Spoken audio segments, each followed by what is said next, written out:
Look, I know I say that I'm always excited for a conversation, but I am genuinely so excited for this conversation. Today I'm talking with Kait Ballenger about her book, Original Sinner, and it is just everything I love in a book. You get the devil, Lucifer, you get kink and religious trauma, and all of these delicious things. We had such a great conversation as I am also learning more about this world and talking to writers who are writing about this world. So I hope you enjoy. Welcome to Busy Reading Romantasy, a video podcast that discusses books that merge elements of romance and fantasy while occasionally exploring other genres. We get to escape our world and dive deep into themes of good versus evil, power dynamics, and all of the delicious taboo topics. Curiosity and open-mindedness are a must. That being said, this is a podcast for mature audiences only and will contain spoilers. Your mental health matters, so be sure to check the trigger warnings of each book to decide if this is the right episode for you to listen to. Now, let's get into today's episode. You're located in Florida, right? Yes, I'm in Central Florida. Okay. How long have you lived there? Oh gosh, like over half my life now. But I grew up in Michigan, in Detroit, so which is a totally different vibe than Florida. I am a Seattle to Florida transplant, so I completely understand what you mean about that. Yeah. How have you liked it so far? I mean, you've been here for a while, but I don't want to be in Florida anymore, I'll be honest. That's fair. I mean, like, there are some wonderful things about Florida, beaches and, like, sunny weather, that sort of thing. But it's so hot here, and I miss autumn, I miss fall. So Yeah. I would really love to be somewhere that had season changes again. Yeah, and different politics. If I'm honest. Yeah, no, that totally makes sense. I always joke that I've been here long enough that I forget that seasons exist in other Yes. places. So, like, I'll get on a call with clients and they're like, "Yeah, it snowed this morning." And I'm like, "It's April. What are You're you like, "What?" Yeah. What's happening in the rest of the world?" Yeah. But Yeah, like here, I'm like, we're already gearing up for summer at this point, right? yeah. I was like, "We're entering the hot zone where you just don't go outside for a while." Yeah. Like, I've enjoyed my outside time already. But Yes. yeah, so we actually met at Sinners and Saints signing in Miami. Well, it's technically Sunny Isles Beach. That's like right north of Miami. Yes. How was the event for you? It was interesting. That was my first like dark romance specific event. I'd never been one that was like, catered to that subgenre before. And so it was really interesting to see like other readers who are really into like the dark romance side of things, and like there was a lot of cool merch to buy. I came home with this cool lights out shirt. Yeah. And so yeah, I had a good time, and I was staying off site with a friend who lives nearby, and got to visit her, so that was also lovely. So it was a good event for me, and I got to chat with readers, and it was a fun time. Yeah, I really enjoyed it. That was like my third signing that I've ever been to, and Oh, this was the nice. first time that I didn't feel like overwhelmed. I really enjoyed the size of it where I Yeah. could talk to authors and I didn't feel like I've been to a really big one where like there was always just a line and I was like, well, Yes. if I'm not buying anything, I feel weird about just like taking up space in that way, or like there's always people in front of you or behind you. Oh my gosh, no, like if you want to go up to an author's table, even if you're not buying something, just to talk to them, like we love that. Like Okay, good to know. it is honestly so much better than sitting at an empty table, right? Like Yes, yeah, no, it was great to actually get to talk to a lot of really amazing authors, and you were so sweet because I mentioned to you that, I just had some stuff going on where I didn't know if I was gonna come for a while, so I had, like, made a couple pre-orders, but then didn't pay for them because I didn't even know if I was gonna show up, and you're like, "No, I have yours right here." yeah. Like That was I so was ready sweet. for you. Yeah, no, it was perfect. Yeah, so I was like, when I knew that I was going, I intentionally was looking at some more, I'm more in the, like, kind of fantasy paranormal, that is more my alley, which helped Yes. narrowed things down greatly because I could have easily spent a lot of money there, and I Yes. was like Yeah, that's like the danger of like book cons, right? Is like you go home broke because you bought too many things. yes, this was the first time that I let myself buy books, and it racks up pretty quickly, Yeah. but all great books. Um, so I like yours stood out, and I was like, "Oh, this is Oh, up my thank alley. I'm so you. excited for this." And then I read this book in 2 days. I was Oh, thank like so you. excited to talk about this. Um, but before we get into all of that, when I was doing some digging to get ready to talk to you, I saw that you are obsessed with like morally gray characters and Yes. spicy redemption arcs and all of that. So, just like, what are some of your uh, favorites? Which I know can kind of be a cruel question when there's so many great stuff out there, but like, what comes to mind?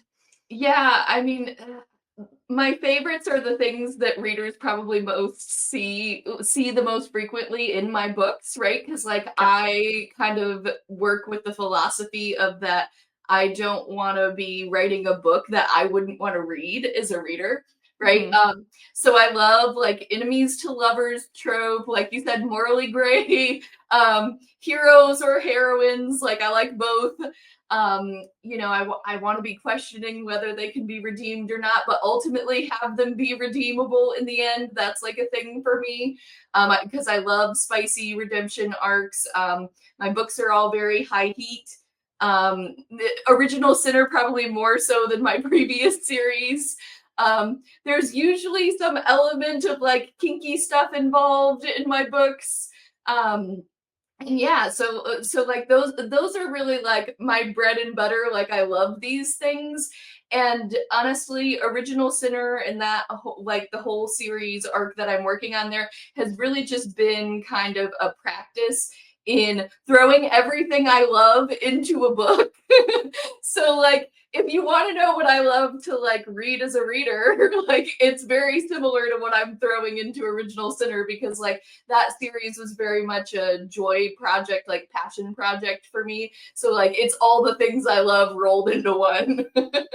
Yeah, no, that's anytime I get excited about like the 7 deadly sins and I'm like, "Check, yes." Yes. Absolutely.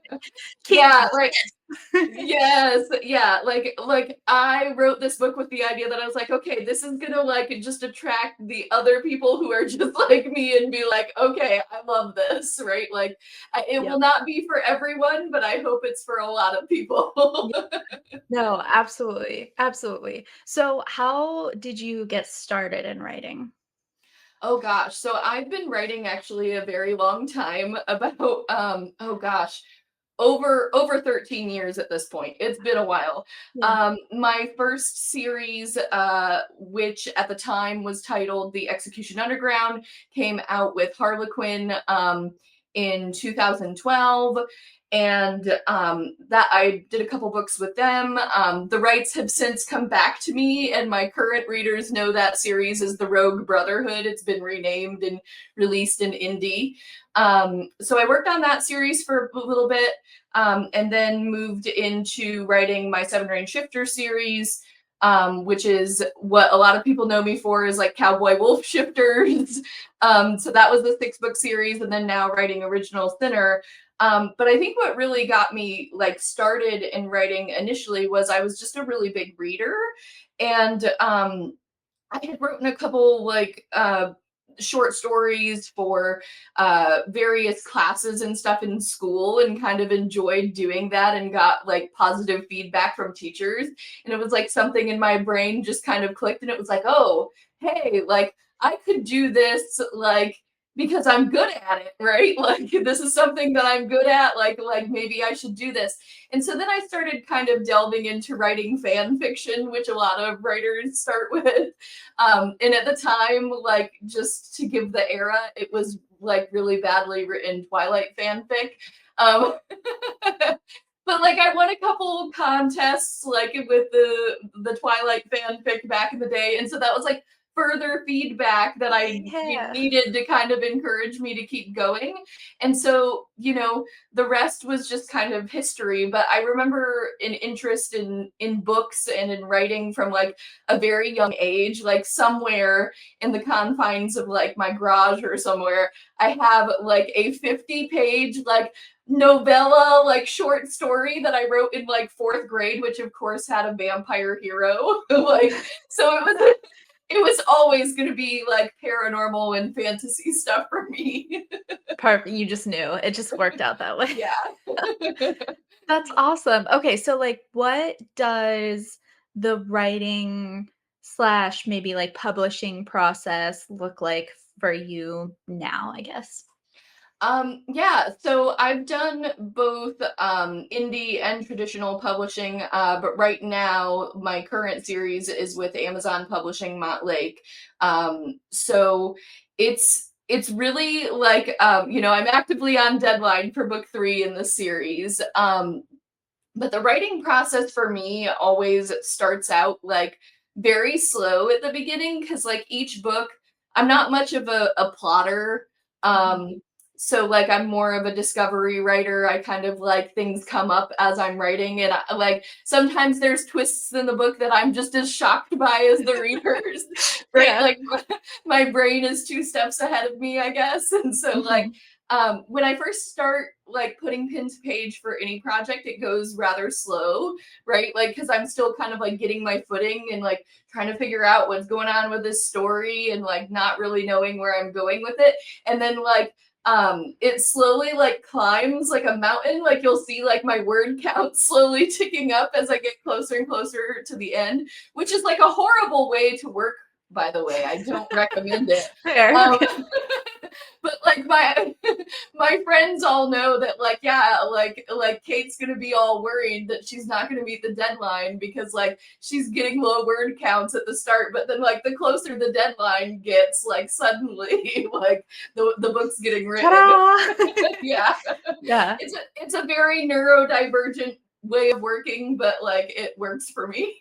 Perfect. Then that's all that matters. Yeah. I literally had the image of like almost like live streaming, right? An author who's writing and who like just to see their reaction of being as shocked of what's just like come Yeah. out of them of just like never saw that coming. Like that Yes. needs to be a thing. Maybe it's a thing somewhere, but like I would watch that. Like honestly, like yeah, I need to set up like my phone or something while I'm working so y'all can like see my facial Yes. expressions as I'm going through this with you because like there's a particular twist in Original Sinner that I was like, oh, like I was shocked. And so I knew my readers were going to be shocked, and like it was funny because when I went back and looked I was like, oh, like it's been layered in, like it was all like I can see the clues, but like Right. my brain was 2 steps ahead of me, so my subconscious is writing these books, not me. That's amazing. I love that. Okay, so we've mentioned it a few times now. We are here today to talk about original sin. And do you want to give like a little spoiler-free synopsis for anyone who has not yet read it? Yeah, so I'll hold up a copy for those who are watching the Woohoo! video version.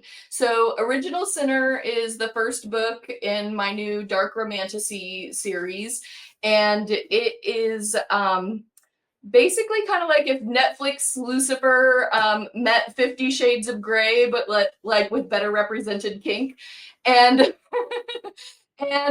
so this series takes place in in New York City, and basically Lucifer and the other 7 deadly sins are now these billionaire celebrities living in Manhattan, and they've kind of taken over everything.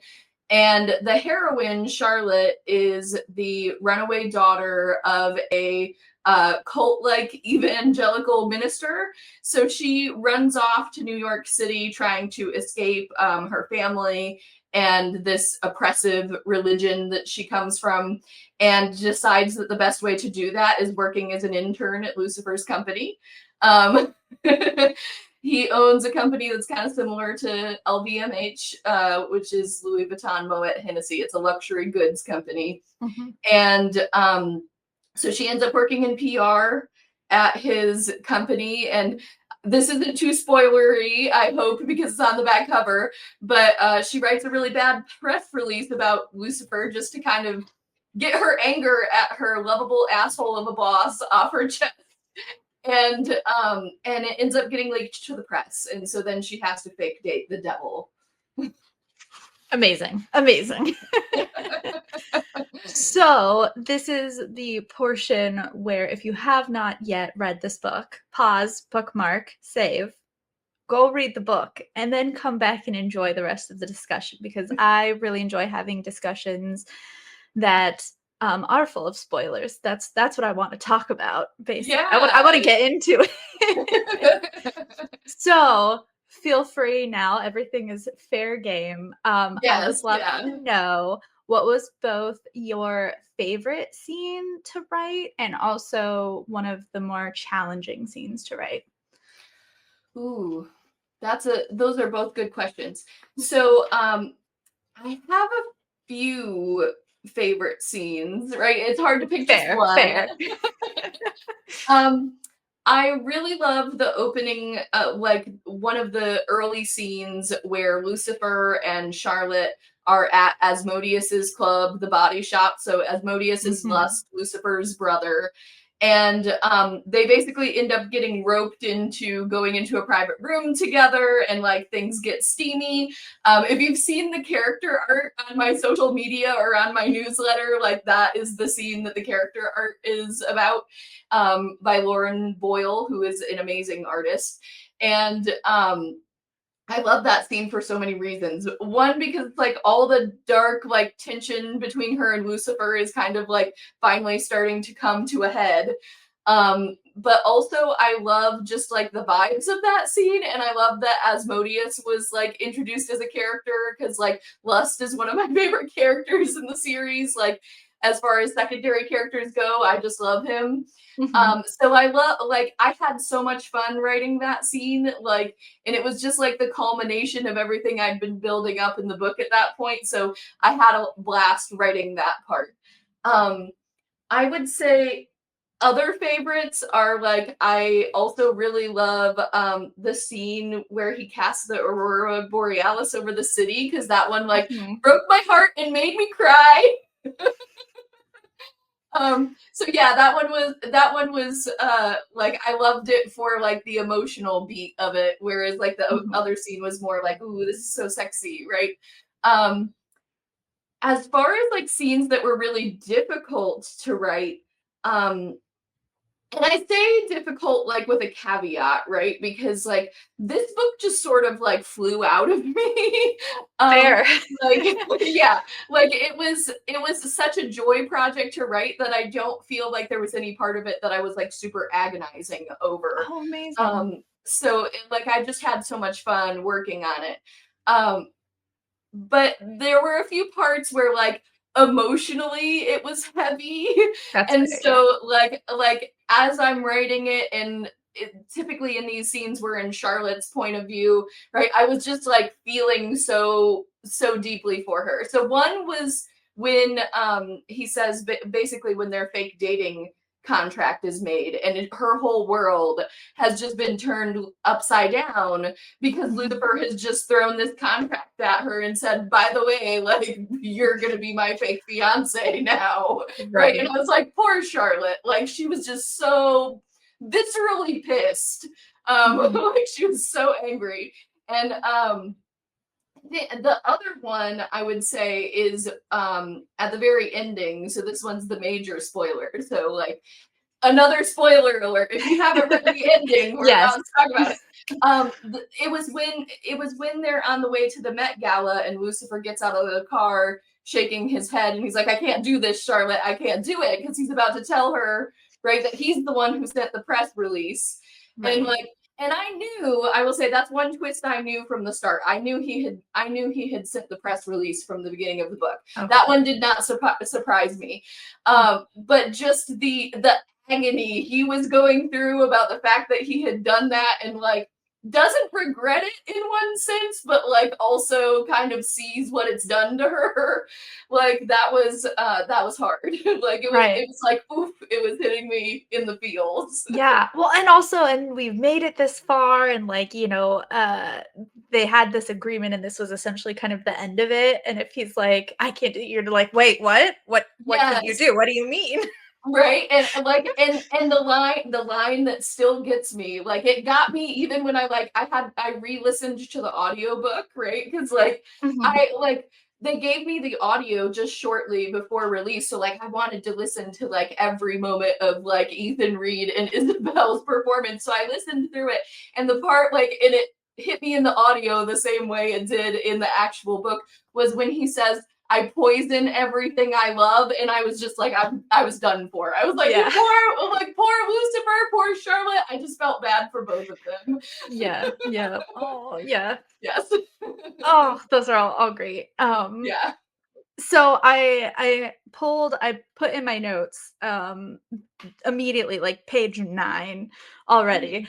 uh, Okay. when they're talking, and he says, "True love is ferocious, vicious, destructive. True love is costly, and humanity knows little of it. It's a price few are willing to pay. You all want the feeling of love without any of the work that goes into it. It's an irrational, self-destructive impulse disguised as joy." And I was like, "Oh, Yes. this is gonna be good." There's no question with that, I just had to put that in there. You know what's funny is like the one of the great things about working with Amazon publishing is like you get to Yeah. see all the like highlights that readers are Oh, putting in the book. Like I have an APUB like dashboard and it tells me the yeah. most highlighted quotes, and that is the most highlighted quote at this point. Like readers love that one because they're like, oh, we can't wait to see him brought down a peg. You know what I mean? Like, Absolutely. Absolutely. Um, yeah, okay, so one of the things that I was, like, really excited to talk about, and I think one of the reasons that I've mentioned that I have started this podcast, and something I'm still, like, working on, of like, I guess, how to have these discussions in a sense, mhm, is last fall I went to Smut Lovers, and that was a very, mhm. like, there was a lot of like kink education, and my Yeah, brain just like lit up, and I was like, whoa, yeah. we need to talk more about this. um and so I've been really interested, and I think I've always just had like the type of upbringing that gave me a very open mindset, luckily, to kind of explore, like, okay, why are these things like taboo? Why are they bad? Why are they Yeah. misunderstood? All of that stuff. And so one thing that I love is that you have the kink aspect and also the religious aspect. So it's like a Mhm. double whammy. Um, why were both of those important to you to include, I guess? That is like a super good question. Yeah. So and I love that you're thinking about this in conjunction with Smut Lovers because I will actually be at Smut Lovers later this Yay! year. I'll see you Yeah, there. so yeah, so I will be at Smut Lovers Perfect. 2025. So Yeah. I'm really looking forward to that. Yeah, so I think I think it's really common actually to see a lot of crossover of people who grew up in really like fundamentalist religious like situations and the kink community. If I'm being honest, like when you come from that kind of like oppressive background, I think the idea of like kink positive spaces where the rules and sort of protocols of like sexual interaction are really spelled out in a very specific way can be super appealing. Um and to get really provocative with it, like there's a lot of crossover between the type of language we use in like Christian churches talking about like the dominance of God and the submission of humanity like to his will, that is very similar language to what we use in the kink community about like dom sub relationships. So I think that I think there's more crossover there than people generally expect. And I also think that kink is like a really safe space for people to explore parts of themselves that may be more taboo or not generally socially accepted. And so it makes, to me, perfect sense that Charlotte, who comes from this like very oppressed religious background, would want to like act out her trauma in a way, like to process through it with the devil, right? Because like I don't think that, I think people who are outside of the kink community kind of think that like it's just all taboo and like, you know, like, and like, and I say this like not as something that I believe, but as like general weirdness, but it's really not, right? Like kink and BDSM can be really healing for a lot of people. So there is like a healing aspect to it that is also the undertone here, because Charlotte is using kink basically as a way to work through that past religious trauma, just in a really like pronounced way, because she's doing it with the literal devil, right? Yeah. She went for expert mode. Yeah, she went immediately to like expert mode and was like, "We're gonna go do this with the devil, not with anybody else," right? Like, Yeah. Yeah. and so yeah, and so I think like I think when you're like more educated like about all those different communities, the connections are really kind of obvious. I think people who don't see them like probably will by the time they reach the end of Original Center, and they're like, oh, Yeah. I did not see these connections before, but like they're Right. there and they exist. So for me it was like the marriage of them just seemed really natural when I first started writing the book. Like I knew that Charlotte was coming from a traumatic religious background, and I knew Lucifer was going to be the hero, and I needed some avenue of how to bridge her past with his present. And I mean, when you think about it, their backgrounds make a whole lot of sense, right? Like they both come from these very oppressive religious backgrounds. They've both been rebels and kind of stepped out of that. So they actually have way more in common than they appear to initially. And like the kink in the book kind of acts as a bridge for them to understand that, because they're very adversarial with each other at first. Yeah. Yeah, absolutely. No, I think, and like that's been one of, and I think this is why specifically this book and similar books are so interesting to me, is because growing up I did have very black and white thinking around like what I considered good and bad. And then you Yes. realize, oh, there's a lot of shades of gray. And that's why my fundamental question has been like, why? Why is this Yeah. such a way? Well, that make like, and that makes total sense to me. And like, and I will say that when I was younger, I think that I had a lot of that mindset too, as a lot of young kids do. Like, this is Yeah. morally right, this is morally wrong. And Yeah. like, especially when you're somebody who grows up involved in the church anyway, there's a lot of black and white thinking about this is what's right and this is what's wrong, right? And not always in ways that make sense or are like based on anything like, but you know, people's opinions, right? And Right. so that was something that I was really kind of toying with and working through as I was writing this series. And I think why I'm drawn to morally gray characters as a writer is because it's just this interesting space of like, I'm going to take something that you think is wrong or you're not sure if it's wrong, and I'm going to convince you, right? Like that this is okay, right? Because I think that the best dark romance, like as a space that plays with like morally gray characters, the best dark romance takes something that in real life we would never think would be okay, but yet somehow manages to get us to buy into it. Yeah. Yeah, absolutely. That is So so well said. Yes, absolutely. Absolutely. And even like just from personal experiences, not even like, I mean, occasional eventually I would love to get like more educated in that world, I suppose. But as someone who comes from a non-religious background but has dated people that come from a religious background, when you get to that intimacy part, things get real interesting. And I was like, there's some baggage here. We can yeah. unpack some. Yeah, I mean, like the Christian church has a lot to unpack when it comes to sex. Like, just to Yeah. put it like very plainly, like there's a lot of problematic things taught, like especially in fundamentalist circles that really have nothing to do with the way like sex actually works. And Yeah. I think the great thing about like kink is that it helps sort of make those conversations really explicit and unpacks it in a way that that is very open and honest, right? You know, even though there's elements of original Sinner that are definitely dark romance, the kink related parts are all very much consensual, and that was intentional, right? Like I wanted Charlotte to be experiencing discussions of consent for like the first time in her life in a way that she wouldn't have expected, right? Because she sees Lucifer and like this BDSM scene is something really dark and forbidden, but ultimately it ends up being a far healthier place for her than her religious background ever was. Mhm. Absolutely, and that was actually another thing that I noted was when they get into his playroom and she tells him to get on his knees, and he immediately does. And Yes.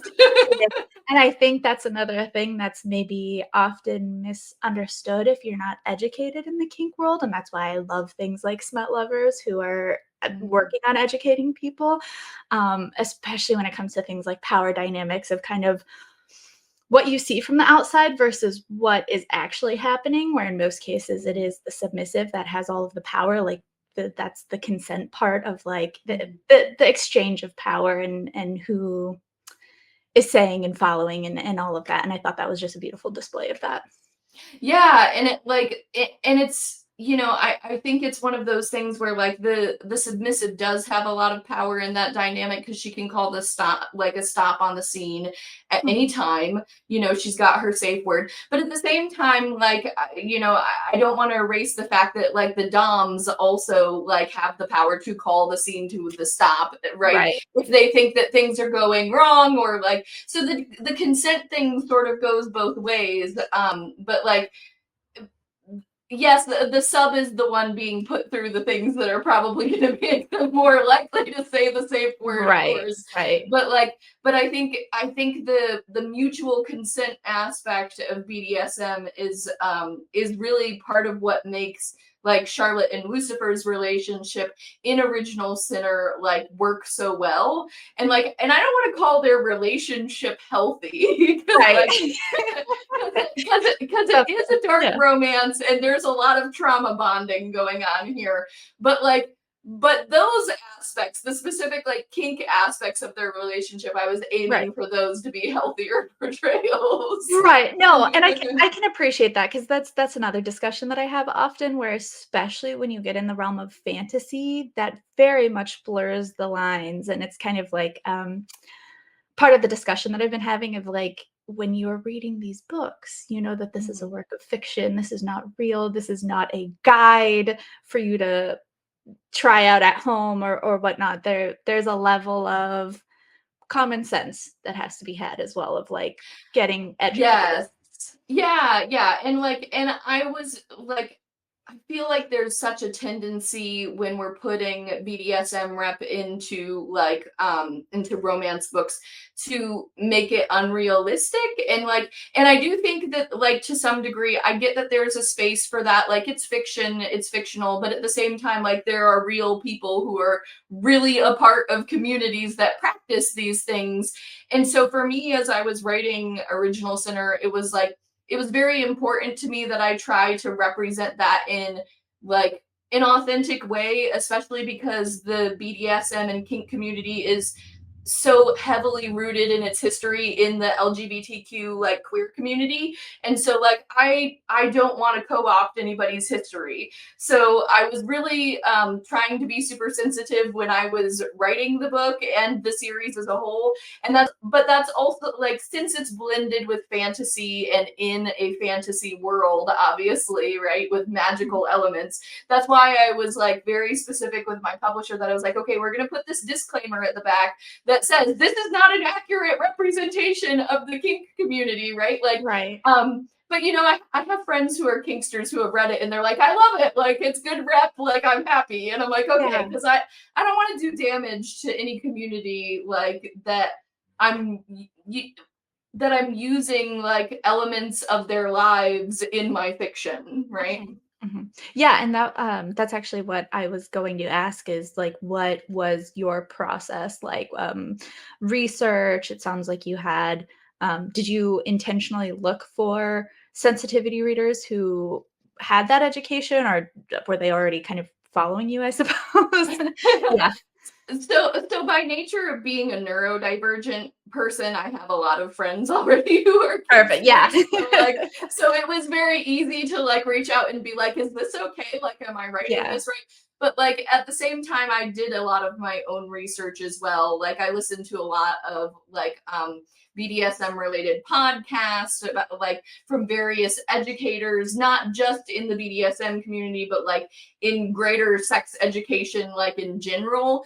And so those were things that I was actively aware of as I was writing.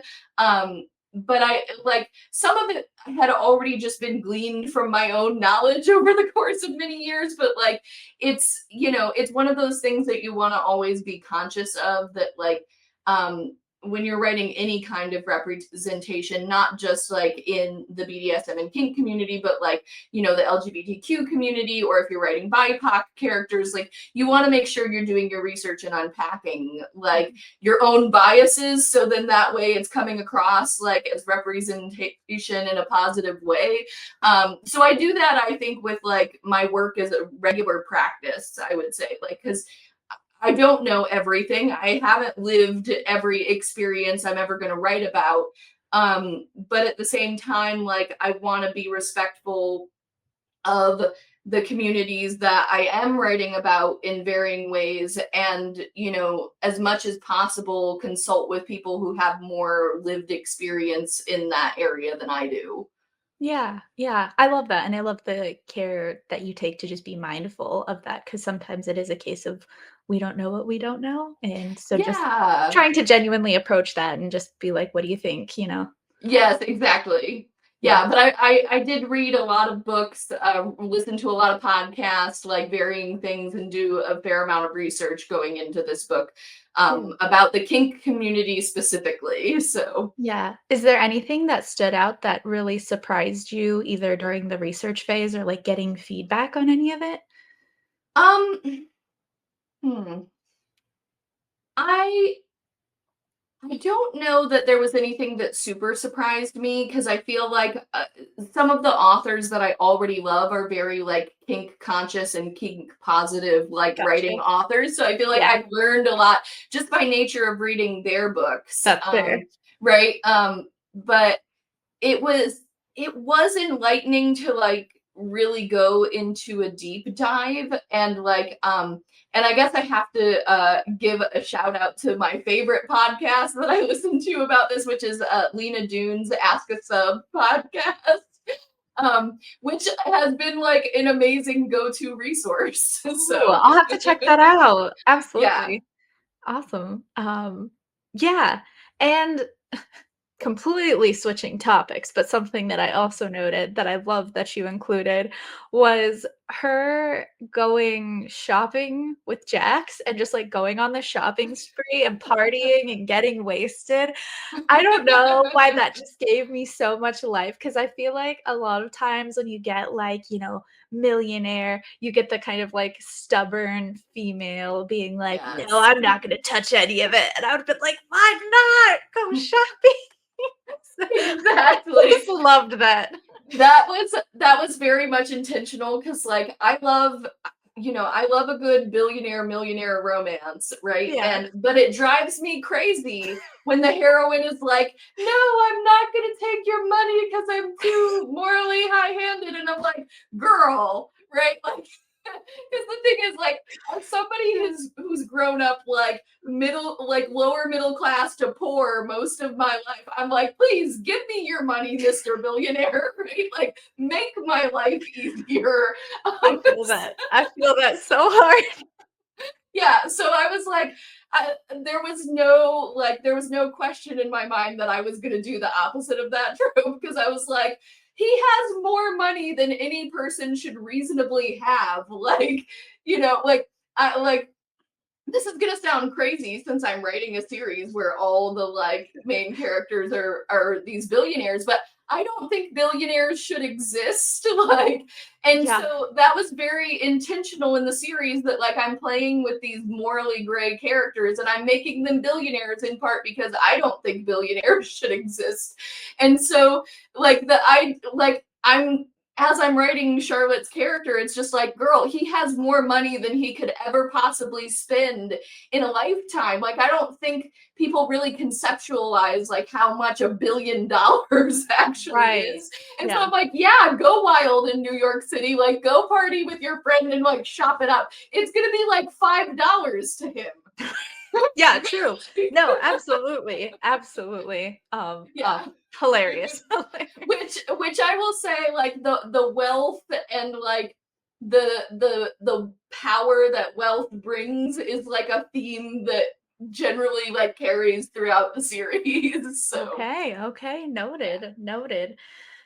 Uh, so fast forwarding a little bit, getting towards the ending. Is Yes. there anything you can share just in terms of why things ended up the way they did, and basically why that book ended there before we move on to like what's next?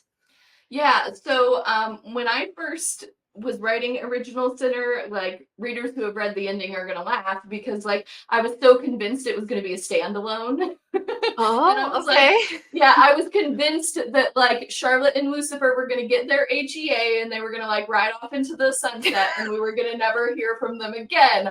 Ha ha ha. Now I'm working on book 3 about them, so that tells you how wrong I was about Fair. that. So when I got to the end of Original Sinner and I wrote what was the original epilogue, it was, very much like the classic HEA situation. Um, but then I went into starting to work on book 2, which at the time I was convinced was going to be about Asmodeus and his partner. And I was getting good ideas about that, but like I was like hearing like little bits of things from Charlotte and Lucifer in the back of my head. And it just occurred to me that their story was not done yet. There was so many things in book 1 that, yes, could have been carried over with other characters, but it made more sense that the story continued to follow them. And so then I went back and I was like, okay, let me just try to write like a couple scenes of this idea of about a sequel for them. And then when I did, I was like, oh yeah, this was the way it was supposed to be. So I actually had to go back and rewrite the epilogue to be more cliffhangery as it I currently see. is. Yes, because to reflect what I was planning to do in book 2, because yeah, I was totally convinced this was a standalone, but the characters had other plans. So now we're following Charlotte and Lucifer for a 3-book arc. Ooh. And yeah, so book 2 is called Wicked Believer. It is already up for pre-order because it's coming out on September 9th, so not super long from now, just a couple months away. And I am currently working on book 3 in the series, which is the final book about Charlotte and Lucifer. And then I hope maybe to do the other sinners eventually, like fingers crossed. Okay, okay, that's exciting. Yeah, that was my next question too. If you had any other like ideas floating around there around what Oh you could do. yeah, yeah. I totally have ideas for the other sinners, like lust and greed specifically, but also several of the others. So like, I don't want to like totally commit to writing about them just yet because like publishing schedules change very quickly. But that's my hope, is that once I'm done writing about Charlotte and Lucifer, is that I will get to write about the other sinners. Yeah, okay, awesome. That was one thing we didn't even talk about, but going back for a second, I think the Mhm. way you portrayed the sins as well, there was so many deeper levels the more we got to know about Lucifer as well and the whole like pride thing. I was just so impressed by that because I think too, like it's kind of easy to go for maybe the obvious, right? So like less just like maybe having sex all the time or whatnot, you know. Mhm. And I just like the more the whole kind of his face not being in public and how that would be kind of a wound to his own pride or whatnot. And Mhm. I really enjoyed the levels of that. Oh, thank you. Yeah, yeah. I really wanted to just have fun with this series, but at the same time like do something that kind of like was kind of I guess a practice in being like Kate Unleashed version, right? Where it's like, all like, you know, I don't want to like on one hand this book is super escapist, right? But on the other hand, I think it's also like, pretty openly political. So like when I was playing around with the idea of the other sinners and what they could be, it was like, this was an opportunity to like make a lot of social commentary, but in a really sort of like fun way where you don't even realize I'm doing it until you finish the book. Ha! Got him. Yeah, absolutely. The best way to do So it. yes, yeah. So like so I've had a lot of fun writing the other sinners and kind of playing around with the idea of what they would all be, right? Because like they're the embodiment of that sin. So what would that look like in a modern New York City, right? Mhm. In a world, similar yet different than the one we live in because magic exists, right? Like Right. um but I think there's a lot of like parallels that readers are going to be like, "Oh, I see what you're doing there, Kate." Yeah. Oh, awesome, awesome. And I think that's what shows, like, it's clear how much you've enjoyed writing this, and then as reading it, like, all of that's just transferred because I enjoyed the book immensely, so Oh, thank you. I always love to hear like that readers like blew through it super fast. They're like, I read it in 2 days, like you said, because like that just lets me yeah. know I did a good job. So I'm like, I'm so glad to hear that. So like No, like it's I said, very validating. the minute I got to page 9 and, like, typed in my notes that little quote, and I was like, "Oh, here we go. I'm busy for the next 2 days. I'll see you guys." Figure it out. But yeah, absolutely. It has been a delight talking to you. I've been so excited. And can you, oh, before we do all the wrap up stuff, one question I love to ask authors is what advice would you have for someone who is looking to write their own book? Yeah, so I get this question pretty frequently. Just to give background, I also teach in an online MFA program, so I work with a Oh, lot of like new writers. gotcha. So this Okay. is kind of like the other part of my job. But I would say that keep writing is the biggest one, and I know that seems kind of obvious, but like so much of what drives success in the publishing industry is really just a matter of perseverance. Like it's continuing to put books out there and continuing to do what you love. So I would say prioritize having fun and just keep having fun with it. Like art should be fun. Like Mhm. you should be enjoying yourself when you're working on these books. So like prioritize the fun of it and just keep writing because perseverance really kind of is the name of the game when it comes to publishing. Like no matter what track you choose. Yeah, yeah, that's brilliant, and that's something that I actually try to bring to a lot of aspects of my life is just kind of this general question of like, how can I have fun with this? How can I play with it and make anything just more fun and enjoyable? Because then you do get better results than trying to Yeah, force anything.